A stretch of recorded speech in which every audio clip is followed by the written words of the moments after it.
हवा कोणाची रे हवा आपलीच रे हवा कोणाची रे या कार्यक्रमाचे प्रायोजक आपल्या सपनातील घरांच्या मजबूत आणि सुंदर दरवाजांसाठी एकमेव विश्वसनीय ठिकाण कालिका डोर्स। नातं आपल्या मातीशी, शुद्ध शाकाहारी जेवणाची उत्तम सोय, हॉटेल कारभारवाडी, तसेच इलेक्ट्रॉनिक अँड इलेक्ट्रिकल्सचे wholesale dealer Nikhil light house. या मतदारसंघामध्ये मीडियाच्या माध्यमातून किंवा वेगवेगळ्या तर्क काढले जाते।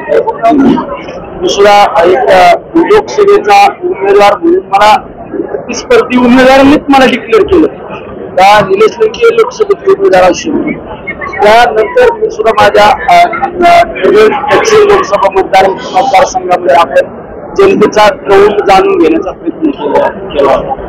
जनतेचा लोकांची जनभावना काय, लोकांचे प्रश्न काय, सगळ्या गोष्टी समाजातील वेगवेगळ्या घटकांना भेटण्याचा प्रयत्न केला। छोट्या छोट्या गोष्टी त्या ठिकाणी बारकाईने अभ्यास केला।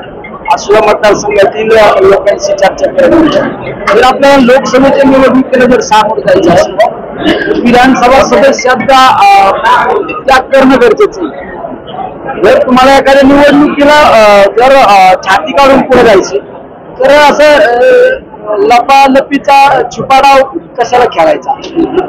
आपल्याला लोकसभा लढवायची ना, विधानसभा सदस्याचा राजीनामा दिला पाहिजे ही भावना यामागे माझी होती। राजीनामा देण्याचा माझा जरी निर्णय असला, माझ्या मतदारसंघातील लोकांनी मला 2019ला जीवाचं रान करून स्वतः उमेदवार असल्याची भावना झाली होती। लोकवर्गणीतून मला आमदार केले। त्या माझ्या माणसांना, माझ्या लोकांना विचारणं हे माझ्यासाठी महत्वाचं होतं, कारण पारनेर नगर मतदारसंघ माझ्यासाठी कुटुंब आहे।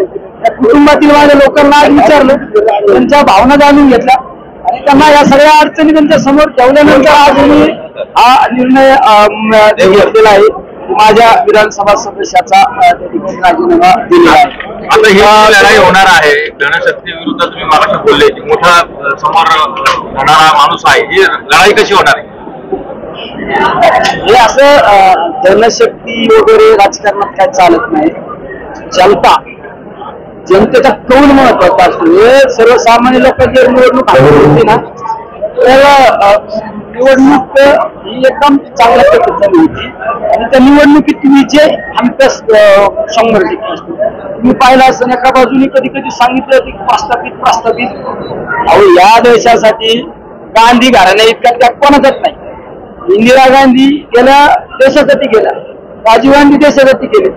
या गांधी घराण्यातल्या इंदिराबाई सुद्धा लोकसभेच्या निवडणुकीला पराभूत झाल्या ना।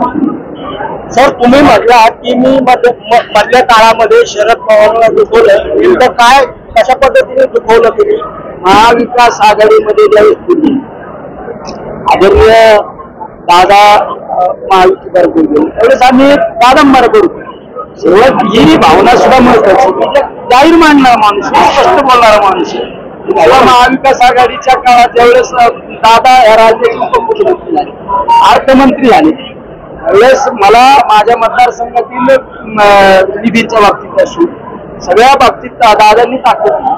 दादांबरोबर ज्यावेळेस राष्ट्रवादीमध्ये 2 गट झाले त्यावेळेस आम्ही दादांचं नेतृत्व मान्य केलं, कारण की आमची भावना होती राज्यासाठी आमच्यासारखे आमदारकी महत्वाची नाही, राज्यासाठी आदरणीय दादांचं नेतृत्व महत्वाचं आहे। आमच्या आमदारकीचं बरं वाईट झालं तरी चालेल, आम्हाला त्याची फिकीर नव्हती, पण दादांसारखं राजकारण या राज्यात टिकलं पाहिजे ही आमची भावना होती। आम्ही दादांबरोबर केलं। दुसऱ्या बाजूने अरे त्या माणसाने या राज्याला नव्हे देशामध्ये महत्वपूर्ण निर्णय आणले। अरे अशा माणसाला ह्या वयामध्ये या माणसाला हे कुठे दिलं, हे कुठेतरी सल होती ना राव। मी मग अशी भारतात देव नाही पाहिला, देवासारखा माणूस पाहिला असेल तो म्हणजे आदरणीय पवार साहेब पाहिले। पवार साहेबांना ह्या वयात आपण दुःख दिलं, त्यांना काय वाटलं मला माहित नाही, माझ्या मनात नेहमी सांगितलं साहेबांना या वयात आपण दुःख दिलं।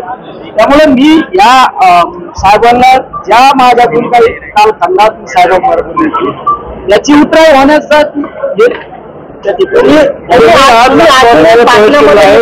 अजित पवारांच्या गटातून जागा दिला आहे।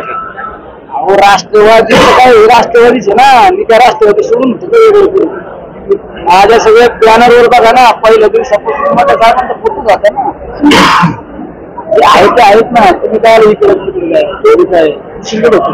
तुम्ही अजून एक म्हटला की शरद पवार साहेबांनी तुम्हाला लोकसभा लढवण्यासाठी आधीच सांगितलं होतं. ते तर कधी सांगितलं होतं? आता मला सांगितलं ना, 4 वेळा सांगायचं. तुम्हाला त्रास दिला गेला, अनेक वेळा त्रास दिला गेला, नेमका काय सगळ्या जिल्ह्याला माहिती ना साहेब, तुम्हाला पण माहिती ना. आमचे काम अडवा, कामाला स्थगिती द्या. हे मग शासकीय यंत्रणाचा इतका गैरवापर केला साहेब, इतका गैरवापर केला. महसूल विभागातील पारा आमच्या तलाट्यांनी आम्हाला त्रास द्यावा. तलाट्याला जर एखाद्या आमदाराने फोन केला तरी तलाठी सुद्धा लवकर काम करीत नव्हता. कामांच्या बाबतीत, निधींच्या बाबतीत आम्ही इकडून तिकडून हाताबाया पडून निधी आणला का त्या निधीला स्थगित करा. त्या अधिकाऱ्याला सांगा टेंडर नका करू. टेंडर झालं तर काम चालू नाही झालं पाहिजे. आमच्या कार्यकर्त्यांवर गुन्हे दाखल करा, कार्यकर्त्यांचे व्यवसाय बंद करा. म्हणजे इतक्या सत्तेचा गैरवापर केला, सगळ्यात जास्त सत्तेचा गैरवापर केला. माझ्या राजकीय कालखंडात सुद्धा राजकारणात बरेच नेते मंडळी पाहिले. एवढा व्यक्तिगत त्रास देणारे कुटुंब मी माझ्या आयुष्यात बघितलं नाही. हे कुटुंब बघितलं. आणि आता लोकसभेच्या निवडणुकीच्या काय मुद्दे आहे तुम्ही सांगितलं की काय आव्हानं काय असणार आहे? मी स्वतःच्या प्रतिष्ठेसाठी आणि स्वतःच्या मोठ्यापणासाठी निवडणूक लढवणारा माणूस. माझी निवडणूक लढवण्यामागे घेतो आज तू या कालखंडामध्ये त्या सत्तेचा फायदा सर्वसामान्य लोकांना झाला पाहिजे ना. ये बंधन दिलों के बंधन, ये नाते दिलों के नाते. शुभमंगल होणार आणखीनच हॅपी, कारण नव्या रूपात हॅपी होम फर्निचर घेऊन आले आहेत. फर्निचरचा लग्न बस्ता फक्त 51,000. आजच भेट द्या हॅपी होम फर्निचर, एकविरा चौक जवळ, पाईपलाईन रोड, अहमदनगर. जिल्ह्यातल्या महत्त्वाच्या बातम्या जाणून घेण्यासाठी आजच आपल्या आवडत्या नगर संघर्ष न्यूज सबस्क्राईब करा व त्या शेजारील बेल आयकॉनला क्लिक करा व इंस्टाग्राम व शेअर चॅटला फॉलो करा.